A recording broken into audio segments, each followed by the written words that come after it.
Hey guys, how's it going? Hope you're doing well. My name is Crown, and today I'm going to read you some very interesting stories that I hope that you're gonna love. And now, without further ado, let's go!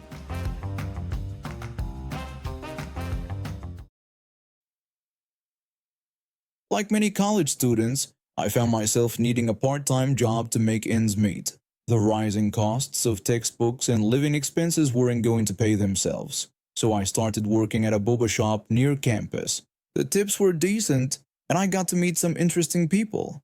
Plus, the location was perfect, right next to the police station and surrounded by other small businesses. One of our regular customers was this really nice guy who'd recently joined the military. He'd come by whenever he was in town, always ordering the same thing, a large taro milk tea with extra boba. That day, he stopped by during his leave, wearing his civilian clothes but sporting that distinct military haircut. I greeted him and asked if he wanted his usual order. He confirmed with a smile and mentioned he'd grab a sub next door while waiting for his drink. About 10 minutes later, he came back looking distressed. He asked if I had seen his iPhone, explaining that he couldn't find it anywhere. I told him I hadn't seen it and asked when he'd last had it. He explained that he must have had it at the sub shop where he'd used it to check something while waiting for his order. He went back to check the sub shop, but came back even more worried. He told me the cashier claimed not to have seen it. He was concerned because it was his only way to contact his unit. A customer kindly offered their phone so he could track his device, but it showed as offline. That's when we knew something was wrong. He never turned his phone off, especially while on leave. He explained that he would need to file a police report, especially since the phone contained sensitive information. Given our proximity to the police station, 2 officers arrived within minutes. While they were taking his statement, I decided to call my friend, the sub shop manager. He wasn't scheduled to work that day, but I knew he'd want to know about this. To my surprise, he showed up 15 minutes later looking determined. He started searching the shop systematically and found the phone hidden in the chip rack, a place my military friend hadn't even been near. The manager's face darkened as he reviewed the security footage. What we saw made my blood boil. The cashier had noticed the phone left on the counter, picked it up, immediately turned it off, and pocketed it. The footage showed him panicking when the police arrived, running around the store like a headless chicken before stuffing the phone in the chip rack. The manager told us to call the officers back in, saying they needed to see this. The officers watched the footage and their expressions hardened. The cashier's face went from confused to terrified as they approached him. One of the officers told him that he needed to come with them. The cashier tried to deny any wrongdoing, but the officer explained that they had him on camera stealing and attempting to conceal a $1,000 iPhone, which constituted grand theft. The cashier tried to claim he was just holding it for safekeeping, but the manager immediately shut that down, pointing out how the phone had been turned off and hidden in the chip rack. The manager fired him on the spot and told him to get his things. The cashier broke down crying, begging to keep his job and insisting he was going to return the phone. But the security footage told a different story. He'd been scrolling through it, probably looking for valuable information before turning it off. The officers took him away in handcuffs. He ended up facing multiple grand theft charges, and he got sentenced to 18 months in prison. My military friend got his phone back, and the sub shop manager gave him free subs for a year as an apology. The new cashier they hired was much better at their job and, more importantly, understood that other people's property wasn't up for grabs. I'm just glad I made that call to the manager. So, when my grandma was younger, she moved from the countryside to the big city to get a higher paying job. My mom and I were both born and raised in the big city, where we still live in the house she left us. She's much older now and moved back to her summer home in the countryside, living there full time because she told us it's quieter there, and she's too old to handle the city nowadays, saying it's better to leave it to the youngsters. She visits us every few months and stays for a few weeks. She spends these weeks complaining about how the world has gone crazy and the city isn't like what it used to be. People are so rude nowadays, and all that typical stuff older folks say. Despite our protests, she insists on helping around the house, doing our shopping with her own money and taking on the chores, claiming my mom and I work too much. One day she decided to go shopping. She has to take me with her because she can't carry all the bags anymore since she always insists on buying too much stuff we don't need, but we know she just wants to help our grocery budget. And she can't take my mom because my mom won't let her pay. I can't talk back to her like my mom can, so I usually go with her. In our local stores, there are usually special offers. If your total is above a certain amount, you get a special discount on specific items. Today it was a packet of black tea. Now we hate black tea as a family. My emotionally abusive dad loved black tea and would talk my mom's and my ears off about his tea time, ordering us around to bring him his tea at specific times with very specific brewing methods. He would never notice if we brewed it wrong though. I know this because I would purposely make it wrong, and he would never realize. He would throw a fit if he watched us brew it incorrectly though. This is off topic, but I just want you to understand that we have trauma about black tea and never had it in the house after we kicked him out. So we're waiting in line and there's this Karen in front of us, berating the cashier about not scanning items fast enough. She barked at the cashier to add the special discount tea after they were done scanning everything else. The cashier warned her that her total didn't add up to the required amount, so she wouldn't get the discount. They explained that she could still buy it at the regular price though. Karen suddenly changed her tone to a sweet voice and suggested combining her purchase with my grandmother's if we reached the required amount. She gestured to my grandma without even looking at us once, like we don't exist. Now my grandma takes no nonsense from anyone, and she can be quite fierce herself, so I immediately grab her arm to prevent her from starting trouble. The cashier thankfully takes over and politely explained that they couldn't do that as we might want the item for ourselves. Karen started whining about having kids at home, dramatically asking if we wanted them to starve. My grandma gestures to me, her 182 centimeters tall granddaughter, and announced loudly that she had kids too and she was going to get that tea, telling Karen she could pay the full price for all she cared. Karen looks me up and down. I guess she has a right to do so because I'm pretty big, twice the size of my tiny grandma, so it actually looks funny. Nevertheless, she tries again, her voice less sweet and more commanding. She started pleading with my grandmother, calling her auntie, and asking her not to be mean. She went on about how her kids needed the tea, how they really like this brand, and how they've been doing well in school so they deserved it. She demanded that my grandmother just give the discount to them. That's when my grandma really let loose. She launched into a speech about how young people these days are so rude, pointing out how Karen hadn't even asked properly or offered to pay.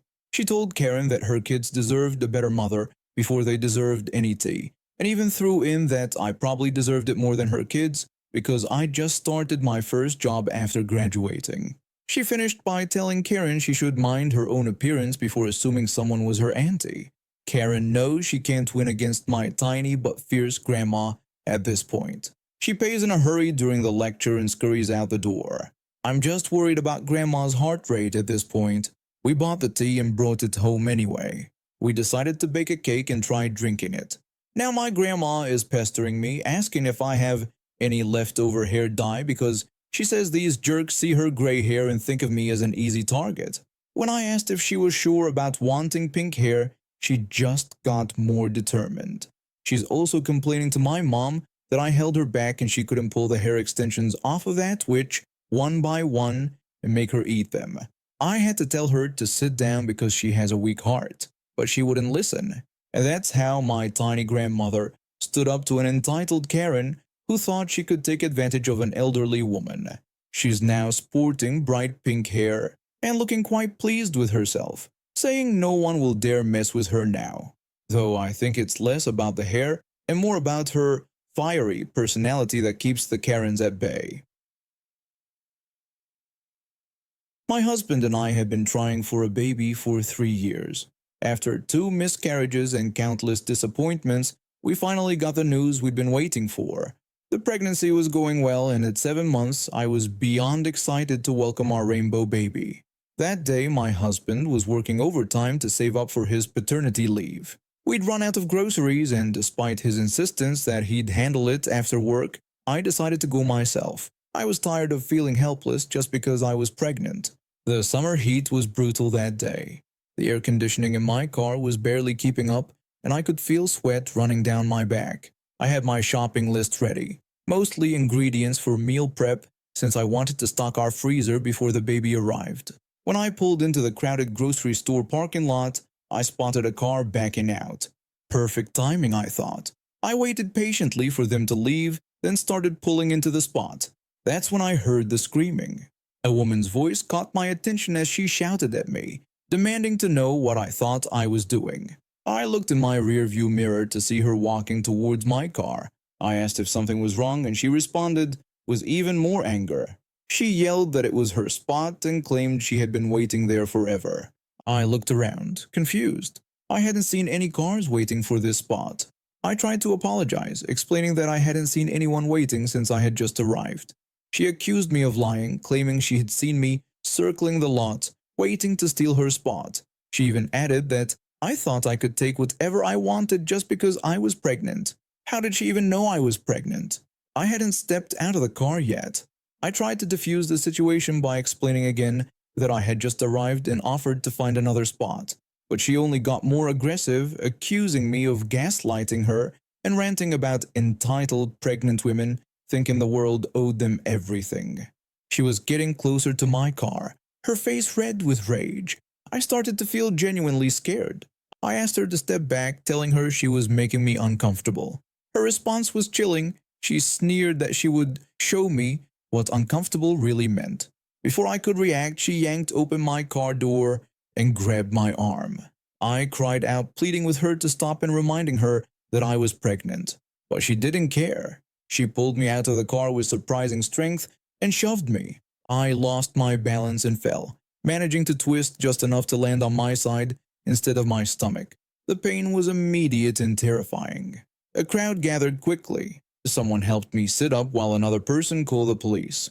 Through my tears, I could see her pacing and ranting, shouting that I was faking it and trying to get her in trouble. She even had the audacity to claim that I had attacked her first. Thankfully, the store's security cameras caught everything. The police arrived within minutes, and several witnesses stepped forward. But what really sealed her fate was when one witness showed them their phone recording of the entire incident. It turned out this wasn't her first assault charge. She had a history of violent outbursts, including 2 previous incidents in the same parking lot. The judge showed no mercy. She was sentenced to 5 years in prison, mandatory anger management therapy, and a restraining order preventing her from coming near me or my family. She also had to pay for all my medical bills and lost wages since I had to start my maternity leave early due to the incident. Me and my baby were okay. The doctors kept me overnight for observation, but thankfully there were no complications. My husband took the next day off work and we did the grocery shopping together. 6 weeks later, I delivered a healthy baby girl, and I learned she had lost her job, her husband, and custody of her kids due to her violent behavior.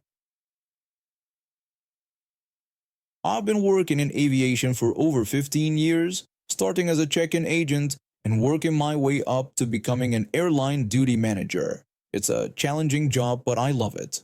Every day brings something new, and most passengers are understanding when issues arise.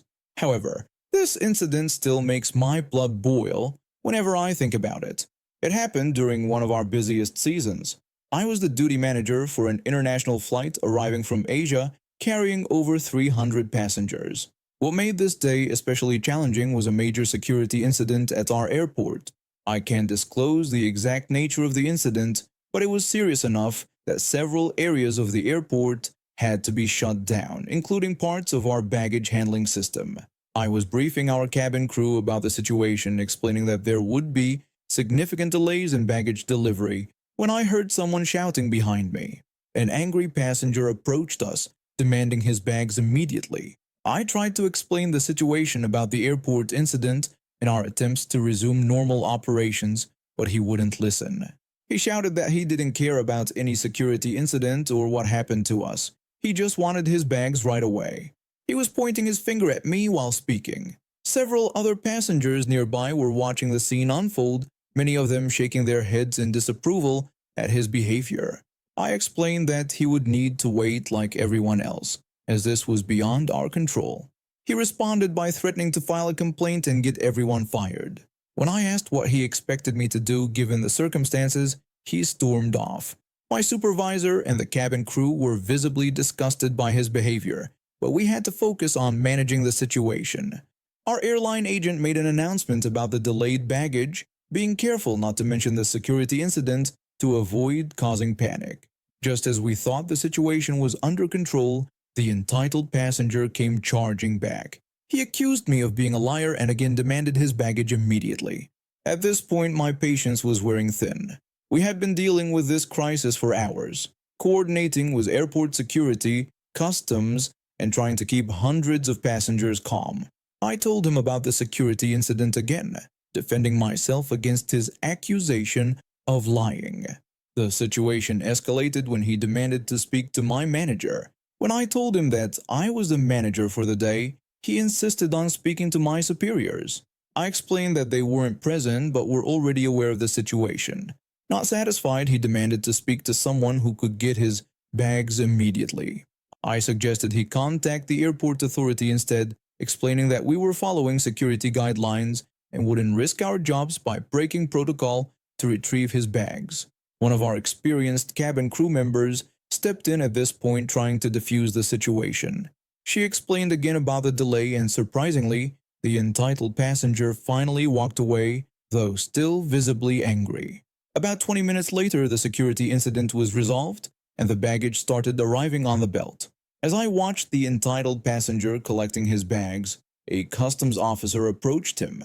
Apparently, his aggressive behavior had drawn their attention, and they decided to conduct a thorough inspection of his luggage. The process took nearly an hour, and I felt really good as he stood there, forced to wait even longer while other passengers left with their bags. He tried to file a complaint against me with the airline, but my superiors, who had been fully briefed about the security incident and his behavior, dismissed it immediately. They even sent me a commendation letter for handling the situation professionally despite his aggressive behavior. I guess incidents like these can only strengthen my resolve to maintain professionalism and prioritize airport security, no matter how much someone might yell or threaten. And now we have reached the end of today's stories. Thank you for watching, and see you next time.